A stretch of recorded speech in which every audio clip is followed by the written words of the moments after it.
How many times have we seen this? And people will say, hey, you know, why aren't there more women at the Comedy Store? Why aren't there more this? Why aren't there more that? Whoops.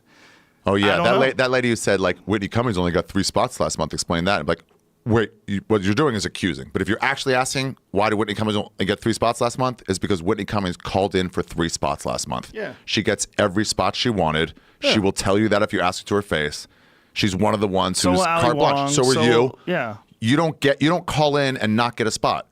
There's certain people who get the spots they want. Yeah. So she's one of them. Yeah. So the answer is she's busy. Yeah, exactly. The answer is not busy. Sexism there. Yeah. Well, that's nonsense though. That kind of thinking almost always comes from people who suck. If you look at their art, they're almost always bad. Mm-hmm. That's just a fact. They want equality. And that's not new. I was talking to Lisa about this recently. It's not new. It made me realize. Same thing when Dane Cook got big. People were like, oh, because he's good looking. And that was a bunch of sucky guys who weren't killing every set like Dane was. Sure. And they were going, there must be a reason other than it's on me why I'm not as big as him. Yeah. So how about the good looking thing? That's off me. I have no control over that. Right. And it's really like, dude, that guy kills 19 times out of 20 and you killed 2 out of 20. Yeah. Like, can you possibly say it could be based on that? But it's the people that are complaining are almost never doing well anyway. So this is why they're complaining. True. I mean, what's going? I mean, you're not going to hear certain people. You're not going to hear Bill Burr complaining about other people doing well. Chappelle said it. He goes, right. I mean, the black comics who do well, they're all successful. Hugely. You guys, if you're doing well on stage consistently, as a black comic, there's no question you'll be making doctor money. He didn't say that, but like. Yeah, that's what it is. But that's what it is. Yeah.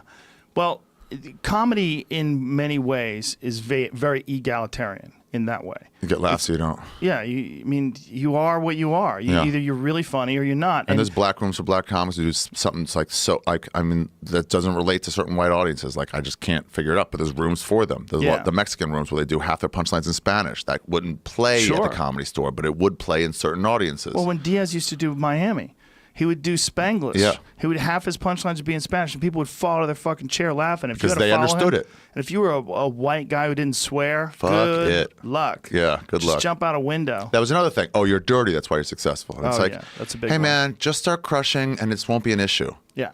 Well, that was a nonsense issue too. Like, I don't want to follow someone dirty. Yeah. Well, why not? Yeah. Why? What difference does it have? Yeah, but this idea that like I'm not getting ahead because of reason is not new. I just realized this has been going on as a reason to be like, off me why I'm not doing well. Yeah, and it doesn't. I think the real sexism, especially for women, is having to work with a bunch of people that are trying to fuck you all the time. Especially, I think, at open mics when you're already ready to quit anyway. Yeah, you're about ready to quit, and now these creeps are around, and there's no one to talk to. And they're half crazy. The coffee shop owner, they're half homeless. I mean, for real homeless. Yeah, people who line up for open mics. There's a giant percentage of them that are out of their fucking mind. So if you're some girl who already feels vulnerable around men to begin with because you're smaller and and you're a target for sexual harassment. There's no like manager to go talk to. Like, hey, this guy's fucking. Can you walk me to my car? Well, there's no rules. You sign up. There's 30 other people signing up. You wait around for your name to be called. If you're lucky, you get 3 minutes. And you're still, no matter what, 5 years away from making $1. So it's like, you know what? Fuck it. I'm done. If Mary Lynn Rice Cub today gets harassed, she's not going to quit. Right. She's still making money. Right. You know, she might not come to the store anymore if nobody does anything about it. But people would do something about it. There's a place to go to for like, hey, you need to get rid of this guy. This audience member can't come anymore. And that's just comedy. I mean, with any job, in life, I think the real issue, to deal with. Well, also with men are fucking stupid, okay? If you're working with a man and you're nice to that man, he assumes you want to fuck him. Because this is evolution. This is how it worked. Yeah, we're monkeys. Touch my arm and it's like, I'm in for the next 2 days. Oh, you must like me. Yeah, so if a woman is like kind to a guy and gets some coffee, the guy thinks she wants to suck his dick because he's stupid. Because this is how we're programmed. We're programmed to think that women who are nice to us, if that woman is attractive, she must be sending a signal she wants sexual attention. It can't just be some completely plutonic workplace situation. That's not possible because 8 hours a day when you're working with someone, you develop feelings and thoughts and ideas about that person. I realized that when we were doing the Nasty Show in Montreal, and there's all these young interns. Some of them women, and you know, young people are cuter than old people. I don't know what to tell you. I'll stand by. You can be mad at me all you want. Yeah, you can be mad at me all you want. I fucking talk to every magazine. Yeah. And you get this idea, and you're there a week early from everybody else. The Nasty Show starts way earlier, so you're pretty much the only English-speaking show while the French stuff is going on. And these interns come out, and you're like, ooh, I think I can fuck one of them. And then it hit me like, oh, wait, there's also male interns who are also showing up to the shows. And you're like, oh, they're all just comedy fans. And I'm reading in these women must be flirting because they're coming when they're exhibiting literally the exact same behavior as the men who are coming. Right. Coming to like, I want to hang out with the comedian. Yeah.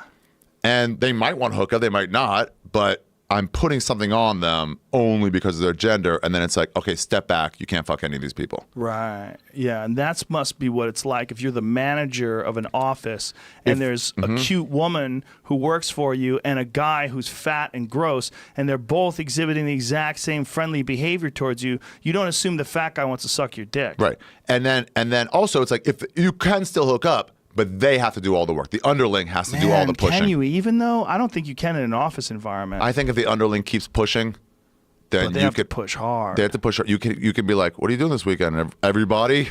And it's like, I'm going to a movie. You want to come? Like, sure. Anybody else want to come? Like, you have to like really not push and put them in that position. Yeah. And there's people going to take advantage of that on both sides. Yeah. And even on the female side, there's a friend of mine who works at Vice, and he was talking to me about this woman who was making these like really obvious flirtations. Advances. She was trying to have sex with him, and he contacted one of the other guys that he works with that was also there, and he's like, "Do not fuck her."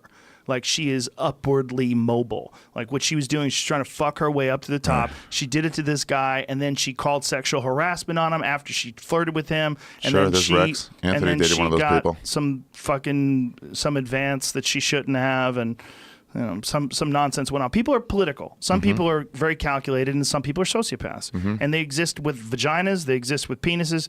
This is a part of being a person. There's some people that are just bad people. But there's also some women who like power, and that's not wrong either. And so it's like, oh, you're a manager. Right. It's justifiably makes me want to fuck you a little more, and so that's okay too. Yeah.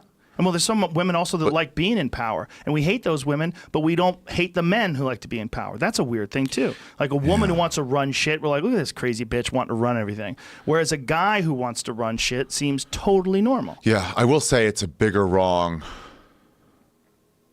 It's like, what do you most likely want to avoid? And it seems like a bigger wrong for someone to have to like worry about getting fucking, not just being able to do their job versus this chick wants to sleep with me because she wants to get ahead. Yeah, well, that's easy to avoid. Yeah. It's for the guy. There's no physical threat. Way easier. There's never a physical threat for the guy. When people are like, well, I got my ass grabbed, like, and you could end it anytime you want. It's not the same. Stop it. I mean, unless you're like really a mess and, you're just vulnerable psychologically, physically, all the above. You're an aberration. Yeah, you're an aberration. Yeah. Yeah. I don't know how to correct it, but like... We're lucky we don't have to work with people all day, man. People in a fucking office environment that are working around people all day and people have some weird shit, and then you go to the company Christmas party and some guy who works with your wife says some creepy shit to you because, he's been like... He's been coveting your wife behind your back, and he wants her, and he talks shit about you to her, and she tells you, and that kind of shit is so normal, man. Because you think about how many hours are in a day. You have 24 hours in a day. 8 of them you're sleeping. Okay, so how much time is commuting? How much time is work? Most of your day is at work. So your life is not with your spouse. Yeah. You might not hook up with them, but you're interacting with them in a disproportionate way. Yeah. But do you think, with people sometimes talk about Me Too going too far, but let's talk about for a second, like Me Too going the right level. Do you think, and we don't work in office jobs, so we're just guessing. Right. You think sexual harassments are down now in the last year? I think men who are creeps are probably a little more cautious. I remember after the Mencia video, people all over open mics were calling each other out on it. Yeah. And then occasionally, it was a question of, it went too far. We're like, you stole that joke from me. It's like, dude, we both talked about the same movie. Right. You're trying to write me off, my whole career off, because I talked about, whatever, Dancing with Wolves, and so are you. But your thing was about the Native Americans. Your thing was about the fucking, the dog they had. And so I'm sure it went too far here or there, but it was nice where it was no longer acceptable to steal jokes. Yes. And it wasn't just something we're going to tolerate. Right. It's got to be like that too with this Me Too stuff. It's Yes. no longer acceptable to fucking pat an ass. Exactly. And you can be like, what? I just wanted to, and everyone else, even the guy's like, dude, no. Dude, I couldn't imagine being a man, or rather the creep now? opposite. I couldn't imagine being a woman working for a man who wanted to fuck me, and me getting a raise, me getting some sort of upward movement in my career is dependent upon this person making a decision, and this person's always trying to fuck me. That would be disgusting. And that's what a lot of women have to deal with all day long. And that's only one step of it. How about the fucking Bill Cosby step? How about you can't leave your fucking drink alone? You can't leave your drink. That's a reality with a lot of women. That's not a reality with you or me. We're not always trying to rape us. I mean, there's a lot of shit that women have to think about that we don't have to think about. A lot. Many, many, many, many, many, many, many things. Yeah, it is interesting. This now is all coming up. You're like, what? How many of you had something? Damn. Fuck, it's worse than I thought. A lot of it's too because like you just want to believe the best in the world and people. And so when you're like, you're like, no, that can't happen that much. And it's not like you're the problem. You're not doing it. But you just don't want to believe that's possible. We're so removed. You don't want to believe some kid can get chopped up by some monster. Right. You're like, no.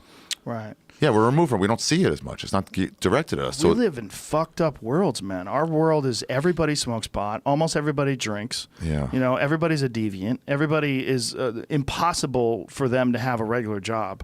Every single one of us that's successful as a comic, it's virtually impossible for any of us to have ever existed in an office environment and survived. Yeah.